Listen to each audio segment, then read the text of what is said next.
pour le moment à la plupart des questions. J'ai l'impression qu'on va être un peu tourné. Je pense que ça va être mieux comme ça. Ou dans l'autre sens, on va voir.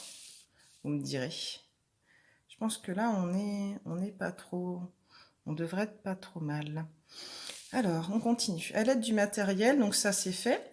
Si la fréquence est inversement proportionnelle à la longueur de la corde, on attendait en effet que vous mesuriez différentes longueurs de corde et la fréquence F0 du fondamental, donc du premier pic.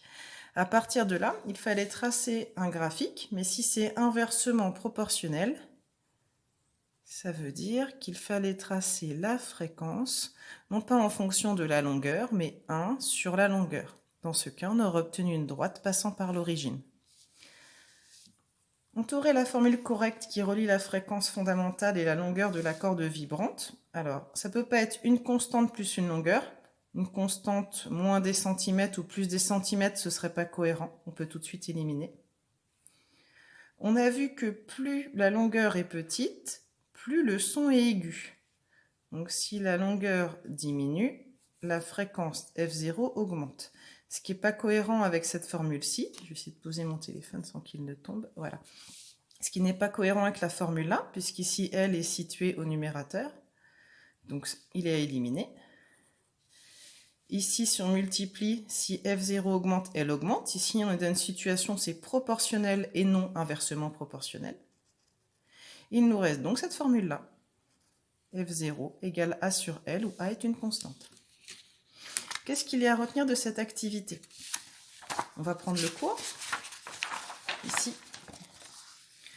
Donc, déjà, plus la longueur diminue, plus la fréquence du fondamental augmente, plus le son est aigu. Ça, on l'a vu ensemble.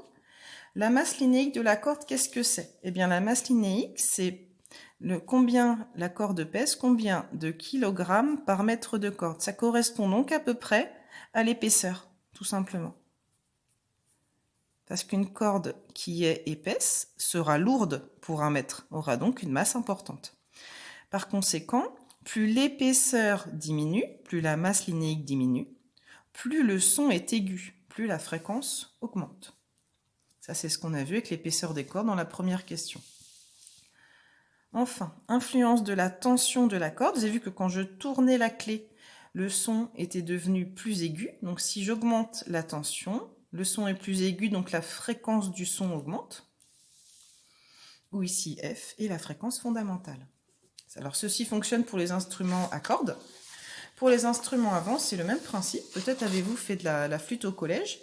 Eh bien ici, vous avez les trous bouchés. Quand on bouche tous les trous, on a un Do. Do, Ré, Mi, Fa, Sol, La, Si, Do.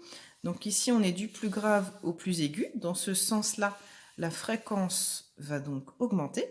Et en même temps, si tous les trous sont bouchés, ici ma feuille est pliée, mais ça vibre entre le haut et tout le bas. Et si je ne bouge juste le trou là, la longueur de vibration, vous la voyez ici, hein, on va appeler L, est plus courte.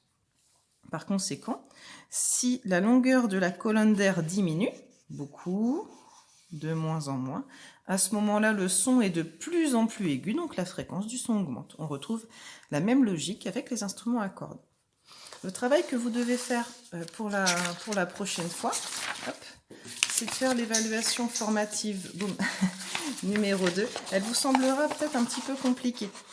Alors, vous allez devoir utiliser la formule qu'on a vue avant, à savoir que la fréquence d'un son, c'est une constante divisée par la longueur de la partie vibrante. C'est ce qui vous permettra d'arriver à cette relation-là. Puis après, vous devrez l'utiliser pour la suite. La longueur des cordes à vide, c'est L, ici, un L, qui correspond à la distance entre ici et ici. Donc n'hésitez pas à utiliser la vidéo pour cette histoire de cordes vibrantes ou m'envoyer un message s'il y a besoin.